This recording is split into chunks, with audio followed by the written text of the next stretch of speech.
یہ کون ہے تو یمن کا. تو انہوں نے عرض کیا کہ کنجاران وہ ایک یمن کا گاؤں ہے کہ حضرت صلی اللہ علیہ وسلم نے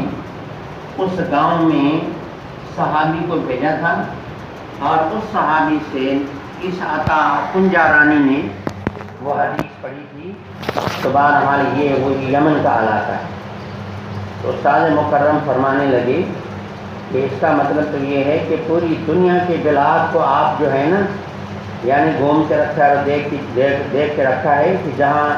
جس شہر کا پوچھو تو آپ کے شہروں کا اور گاؤں کی بھی آپ کو نام یاد ہے. تو میں عرض کر رہا تھا کہ جب یہ پوچھا گیا کہ اتنا بڑا حادثہ اللہ نے آپ کو عطا کیا تو یہ کیسے؟ تو فرمایا کہ لا عالم یعنی انفع للحفظ من نحمت الرجل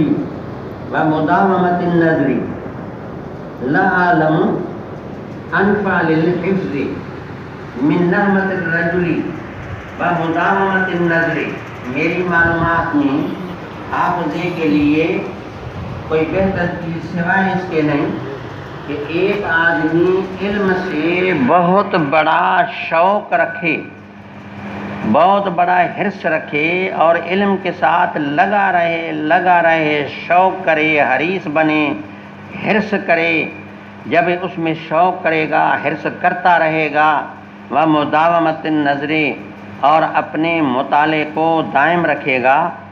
تو بس یہ حافظے کے بڑھنے کا امام بخاری کے نظر میں یہ نسخہ ہے. میرے خیال میں یہ پہ ہمارے لیے بھی ایک بہترین یعنی ہماری پریشانی کا حل ہے.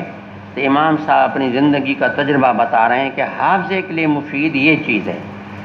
نحمت کہتے ہیں حرص کو. جیسے من ہو متان لا یشبان، حدیث میں آتا ہے کہ دو بندے بڑے حریص ہیں جن کو سیر نہیں ہوتا، ایک طالب دنیا اور ایک طالب علم. تو ان کو اتنا بڑا حرص ہوتا ہے کہ وہ بوڑھے ہو جاتے ہیں اور مرنے تک بھی کہتے ہیں کوئی پڑھائیں یا کوئی دین کا کام کریں. تو من ہو متان نحمت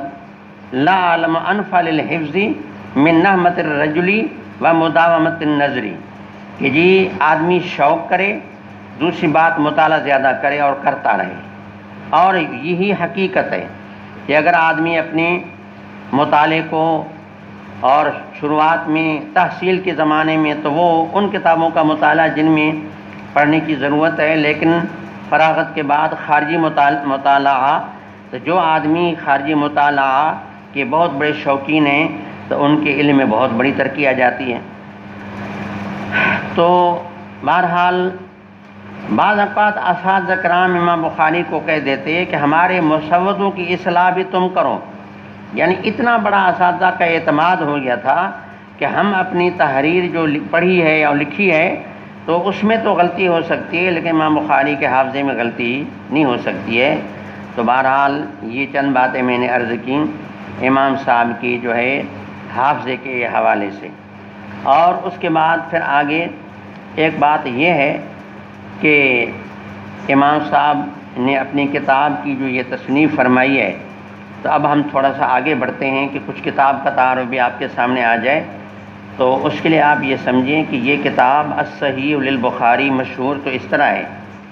کہ صحیح بخاری، لیکن اس کتاب کا پورا نام یہ اصل میں نہیں ہے.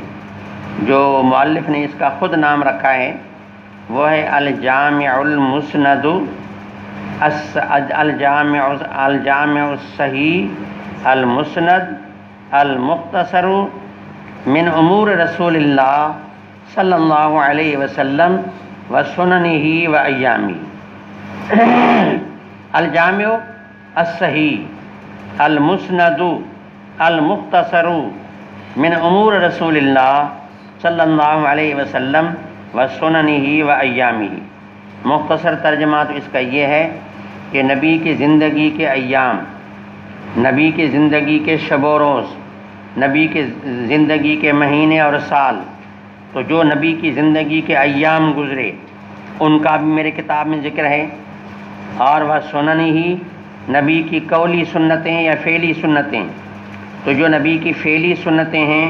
میرے کتاب میں وہ نبی کی سنتیں بھی موجود ہیں. تو میں نے یہ کوشش کی ہے کہ وہ جو نبی کی سنتیں اس میں آ جائیں، اور اس کے بعد فرمایا من امور رسول اللہ،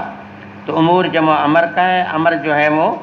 زبان سے کیا جاتا ہے۔ اس میں اشارہ یہ ہے کہ میری کتاب میں قولی حدیثیں بھی موجود ہیں، تو امور سے مراد قولی حدیثیں، سنن سے مراد فعلی حدیثیں، اور ایام سے مراد نبی کی زندگی کے واقعات، مغازی، سیرت، پوری زندگی، وہ بھی اس میں آ گئی۔ تو بہرحال یہ فرمانا چاہتے ہیں کہ میرے کتاب میں یہ سب چیزیں ہیں، امور بھی ہیں، سنن بھی ہیں، ایام بھی ہیں۔ المختصر اس لیے فرمایا، جو تھوڑی دیر پہلے میں نے عرض کیا، امام بخاری خود ہی فرماتے ہیں کہ یہ جو میرا کتاب ہے 6 لاکھ حدیثوں سے میں نے اس کا انتخاب کیا ہے، تو معلومات کہ اسی کی پوری زندگی کا علمی ذخیرہ ہمارے سامنے موجود ہو، اس طرح نہیں، 6 لاکھ حدیثوں سے چن چن کر کے ان نے اپنے اسی کتاب میں بڑی ایک محنت سے اور جاں فشانی سے، بہت بڑی قربانی سے، چنانچہ علماء نے لکھا کہ امام بخاری نے خود ہی فرمایا کہ میں اپنی صحیح بخاری میں حدیث اس وقت رکھتا جب پہلے ہر حدیث کو لکھنے سے پہلے میں نہاتا، یعنی یہ علم حدیث جناب رسول اللہ صلی اللہ علیہ وسلم کے فرمان کی عزت اور اس کے احترام میں پہلے میں نہاتا، کیونکہ جو آدمی حدیث پڑھا رہا ہوتا ہے یا پڑھ رہا ہوتا ہے، ایسا سمجھیں کہ اللہ کے نبی کی باتیں ہیں، تو گویا ہم سب نبی کے کچہری میں اور نبی کے مجلس میں موجود ہیں۔ تو یہی طریقہ کار محدثین اعظام کا، ان کے تلامذہ کا ہوا کرتا۔ تو امام بخاری پہلے نہاتے اور اس طرح پاک صاف ہو کر کے اس کے بعد دوگانہ پڑھتے استخارہ کی نیت سے، گویا کہ اللہ سے مشورہ کرتے، کیا یہ حدیث اے میرے اللہ تو بتا کہ تیرے نبی کا سچا اور صحیح فرمان ہے تو لکھوں، نہیں ہے تو نہ لکھوں۔ تو ہر حدیث سے پہلے امام بخاری رحمہ اللہ گویا کہ اللہ سے مشورہ کرتے کہ جب اللہ سے اشارہ ہو تو پھر لکھوں، استخارہ کا نفل پڑھتے، اور پھر اس طرح اس استخارہ کے بعد جب صحت کا یقین دل میں آتا، اس کے بعد پھر قلم اٹھا کے اپنے صحیح بخاری میں حدیث لکھتے۔ تو کہتے ہیں کہ مانا ما ادخلت فی کتابی حدیثا الا استخرت اللہ الا اتصلت واستخرت اللہ وتیقنت صحتہ وجعلت حجۃ فیما بینی وبین اللہ۔ فرمایا کہ میں اپنی کتاب جامع میں حدیث تب تک داخل نہیں کی جب تک پہلے میں نے غسل نہیں کیا، الا اتصلت قبل ذالک وصلیت رکعتین، کہ میں پہلے نہایا کرتا پھر دوگانہ پڑھتا، اس کے بعد فرماتے واستخرت اللہ، پھر میں اللہ سے استخارہ کرتا، اس کے بعد وتیقنت بصحتہ، جب میرے دل میں صحت کا یقین پیدا ہوتا تب پھر میں اسی اپنی کتاب میں اس حدیث کو رکھتا۔ اور وجعلت حجۃ فیما بینی وبین اللہ، فرماتے ہیں کہ یہ میری کتاب الحمدللہ میں نے اتنی بڑی محنت کی ہے، اور اللہ کا شکر ہے مجھے اتنا بڑا یقین ہے کہ قیامت کے دن میرے اور میرے اللہ کے درمیان میں یہ میری یہ محنت حجت بنے گی، اور میں سمجھتا ہوں کہ انشاءاللہ اس محنت کے ذریعے اللہ تعالیٰ میری جو ہے نجات کا فیصلہ بھی فرما دیں گے، اور اس طرح ہر پڑھانے والے کے لیے بشرطے کا عمل کرے تو یہ کتاب اللہ کے سامنے اس کے لیے حجت ہے۔ اور آپ سمجھتے ہیں کہ دیکھیں جب آدمی کے پاس حجت ہو، آدمی کے پاس بینہ ہو، آدمی کے پاس دلائل ہوں، تو ظاہر بات ہے کہ عدالت میں آدمی مقدمہ جیت ہی جاتا ہے۔ تو جب یہ ایسی حجت آپ کے ہاتھ میں ہے تو انشاءاللہ اللہ تعالیٰ کی رحمت میں کبھی امید ہے کہ انشاءاللہ ہم جیت جائیں گے۔ تو فرماتے ہیں وجعلت حجۃ فیما بینی وبین اللہ، تو امام نے اس کتاب کے اہتمام میں یعنی اس میں تصنیف میں اور لکھنے میں اتنا بڑا اہتمام فرمایا ہے کہ بھئی نہانا، پھر استخارہ، پھر یقین صحت، پھر لکھنا، پھر آپ اندازہ کریں کہ باقی زندگی کے جتنے جو اعمال ہیں وہ تو الگ ہیں، صرف کتاب کے لکھتے لکھتے کتنے اعمال ہو گئے۔ تو امام بخاری کے یہ صحیح بخاری میں جو احادیث ہیں تو ان کی یعنی کتاب میں حدیثوں کا تکرار بھی ہے، یعنی ایک حدیث کو امام صاحب نے اپنی کتاب میں کئی بار ذکر کیا۔